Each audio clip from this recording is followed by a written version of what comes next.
جی ناظرین، بریک کے بعد دوبارہ خوش آمدید۔ بریک کے دوران ہمیں جوائن کیا عالم اسلام کی ایک عظیم شخصیت حضرت علامہ مولانا قاری امتیاز حسین اسد صاحب نے۔ بہت شکریہ قاری صاحب، آپ ہمارے پروگرام میں تشریف لائے۔ سب سے پہلے جو سوال میں آپ سے کروں گا کہ نبی پاک صلی اللہ علیہ وسلم کے رمضان المبارک کا چاند نظر آنے پر کیا معاملات تھے؟ بسم اللہ الرحمن الرحیم۔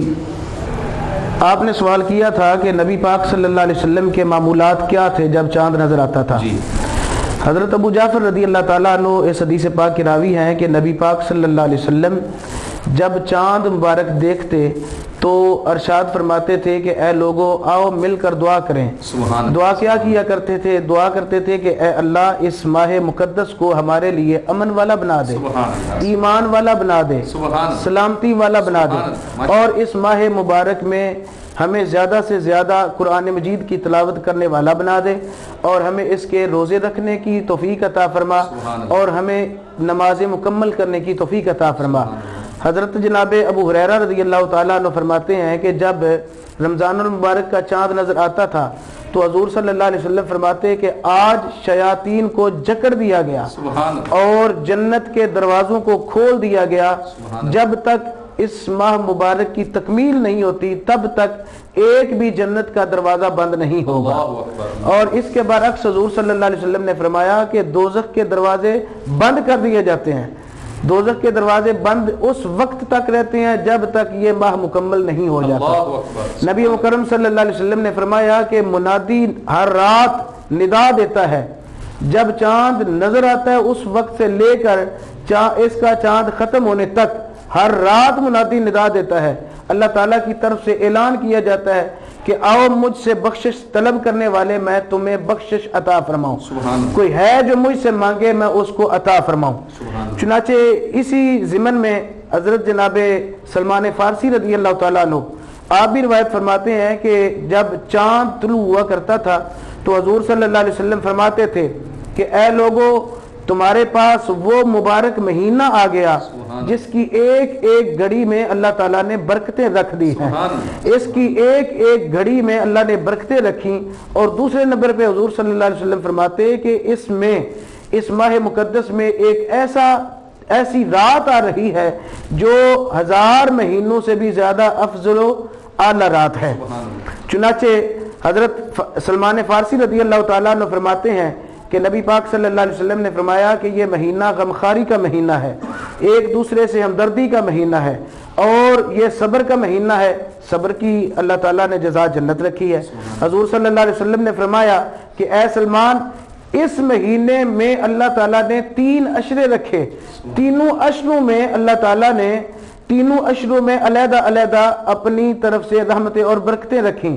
پہلا جو عشرہ ہے اس میں اللہ تعالیٰ نے خالصتاً اپنی رحمتیں رکھیں، اور دوسرے عشرے میں اللہ تعالیٰ نے خالصتاً اپنی بخششیں اور مغفرتیں رکھیں، اور تیسرے عشرے میں حضور صلی اللہ علیہ وسلم نے فرمایا اللہ تعالیٰ نے جہنم سے آزادیاں رکھیں۔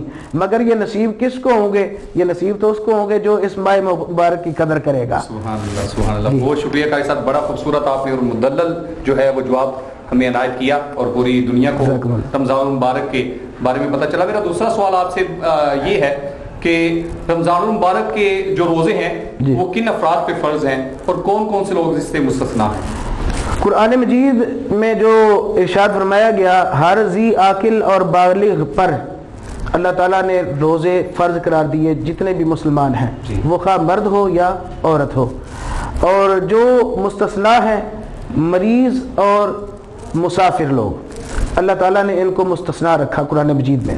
مگر جب احادیث کا مطالعہ کریں تو پتہ چلتا ہے کہ ایسی عورتیں جو حاملہ ہوں وہ روزہ نبھانے کی توفیق سکت نہیں رکھتی، وہ روزہ رکھنے سے مستثنا ہیں، اور ایسے مریض جن کا مرض بڑھنے کا خدشہ ہو، یہ قرآن مجید میں بھی آیا ہے اور حدیث پاک میں بھی آیا ہے، اگر ہلاکت کا خوف ہو تب بھی روزہ نہ رکھنا بہتر ہے، نقصان کا خدشہ ہو تب بھی روزہ نہ رکھنا بہتر ہے۔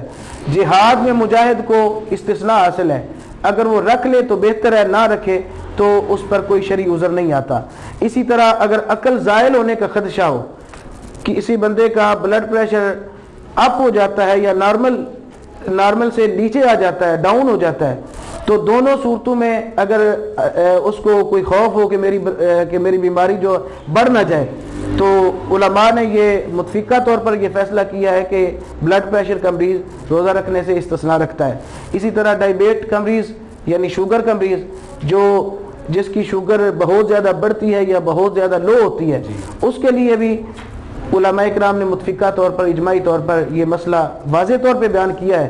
تمام مکاتب فکر کے تمام علماء اس پر متفق اور متحد ہیں کہ ہر ایک تو نہیں مگر ایسا مریض شوگر کا جس کی شوگر زیادہ لو ہوتی ہو یا زیادہ اپ ہوتی ہو اور درمیان میں جا کر اس کو روزہ فاسد کرنا پڑے یعنی روزہ توڑنا پڑے تو روزہ توڑنے سے بہتر ہے کہ وہ روزہ رکھے ہی نہ. آخری سوال آپ سے کروں گا کہ رمضان المبارک کی دوسرے مہینوں سے فضیلت اور مرتبہ کیوں زیادہ ہے؟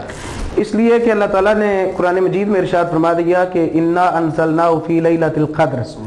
اس ماہ مبارک میں لیلۃ القدر ہے جس کو پوشیدہ رکھا گیا احادیث کے مطابق طاق راتوں میں. لیلۃ القدر خیر من الف شہر, وہ ایسی رات ہے کہ 1000 مہینوں سے بھی زیادہ فضیلت والی رات ہے. اور دوسرا اس کا اس لیے مقام اور مرتبہ زیادہ ہے کہ اس ماہ مقدس میں قرآن مجید نازل ہوا. اور تیسرا اس لیے کہ اس ماہ مقدس میں روزے رکھے جاتے ہیں. تو روزے کا مطلب یہ ہے کہ اللہ تعالیٰ فرماتا ہے کہ چونکہ یہ رکھا میرے لیے جاتا ہے تو اس کی جزا اور اجر بھی میں عطا فرماؤں گا. بلکہ اگر عاجزی کی بجائے اجزا پڑھا جائے تو مطلب یہ نکلتا ہے کہ اس کی جزا میں خود بن جاتا ہوں. اس لیے اور پھر اس کو اس لیے اہمیت حاصل ہے کہ دوسرے جو 11 ماہ ہیں ان کے لیے یہ مہینہ رول ماڈل ہے. اللہ بھی فرماتا ہے نا کہ یا ایھا الذین آمنوا کتب علیکم الصیام, تم پر روزے فرض کیے گئے, اے ایمان والو تم پر روزے کتاب کیے گئے, فرض کیے گئے. کما کتب علی الذین من قبلکم, جس طرح کہ تم سے پہلے لوگوں پر ہم نے روزے فرض کیے تھے. وجہ کیا ہے؟ لعلکم تتقون, تاکہ تم متقی بن جاؤ. یعنی رمضان کا جب ماہ آتا ہے تو انسان پورا متقی ہوتا ہے. روزہ رکھتا ہے تو جھوٹ بولنے سے گریز کرتا ہے, روزہ رکھتا ہے تو بدکاری سے گریز کرتا ہے, روزہ رکھتا ہے تو ہر قسم کی لغزش اور خطا سے بھی محفوظ رہنے کی کوشش کرتا ہے. اصل میں یہ ماہ مبارک اس لیے تشریف لاتا ہے کہ یہ ماہ مبارک جو ہے اس میں ہم پریکٹیکل عمل کریں اور اس کے موافق اور مطابق بقایا 11 مہینے ہم بسر کر سکیں. ماشاءاللہ, بہت شکریہ قاری صاحب, آپ نے ہمیں ٹائم عنایت کیا. اللہ تبارک و تعالیٰ آپ کے علم و عمل میں برکت عطا فرمائے. تو ناظرین, یہ تھے قاری امتیاز حسین اسد صاحب. اس کے ساتھ ہی ہم آج کی ٹرانسمیشن سے آپ سے اجازت چاہتے ہیں. انشاءاللہ آپ سے ملاقات ہوگی کل. دیکھتے رہیے 110 نیوز.